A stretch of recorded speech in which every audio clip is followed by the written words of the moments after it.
morning, my dear students. Today we shall be looking at isomerism, and at the end of this topic, you shall be able to define isomerism, state the types of isomerism, and be able to link the structures of these isomeric isomers. Okay, and this will be extensively explained in details as we move along. Good morning, my dear students. Today we shall be looking at the topic isomerism. If you remember from our previous class, we talk about nomenclature of organic compounds, whereby we name organic compounds. Okay, so then proceed to isomerism. So from here we look at the definition of isomerism. Isomerism is the existence of two or more organic compounds with the same molecular formula but different structural formula.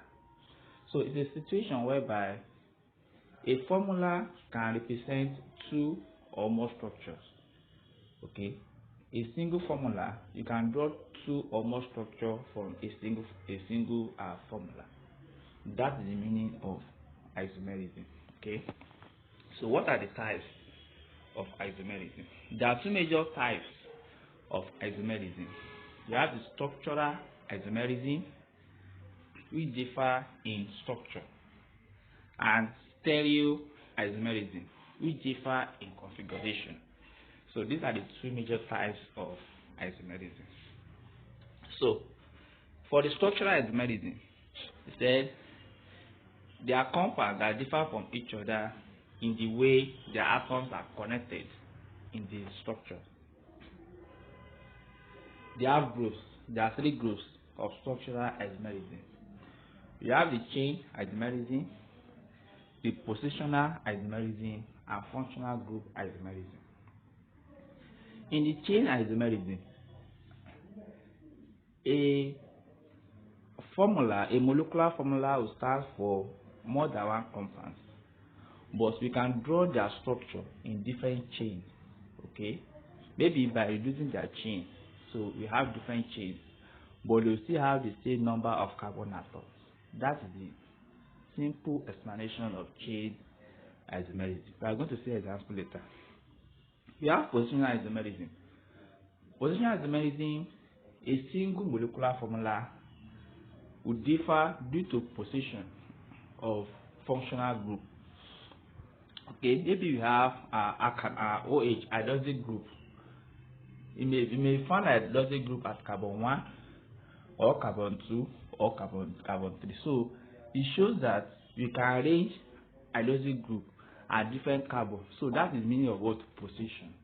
You are positioning the hydroxyl group at different carbon chain. So that is the simple explanation of positional isomerism. Then you have functional group isomerism. A single molecular formula can belong to different functional groups. Okay, we shall see example now. Now, chain isomerism. So this is an example of chain isomerism. For instance, you have butane. Butane is an example of homologous series called alkane.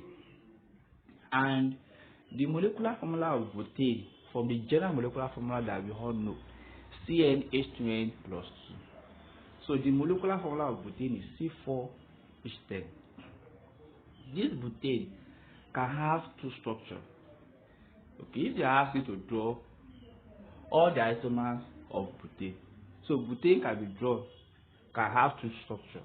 The first one is the one you all know, the straight chain of butane, whereby butane you have 4 different carbons. The carbons are linked to each other, as you can see on the figure on the screen. So carbon 1, carbon 2, carbon 3, carbon 4. So this is butane, and each carbon is linked to different hydrogen. They are surrounded by 4 bonds, as has been taught previously. So the second structure will be to remove one carbon from this butane, if I remove one carbon, let's say from carbon 2, the number of carbon will reduce to 3. It will be what? Propane. If I now attach the carbon that have been moved as a substituent, so let me put it to carbon 2. So the compound will now change to what? 2-methylpropane. Okay, 2-methylpropane. So 2-methylpropane, you count the number of carbon and hydrogen to still give you C4H10 for both butane and 2-methylpropane. That shows that both of them are chain isomerism. So I've understood that. Now look at positional isomerism. In this positional isomerism, the functional group are found at different positions, at different locations. Let's see alcohol, for instance. Okay, let's look at butanol. Okay, butanol is a straight chain. If I have C, 4 carbon, butan 1O. So the first carbon is the one that is having OH. We call it butan 1O. If the OH is now moved to carbon 2, we call it what? Butan 2O. So what makes them differ is the changing in the position of the OH.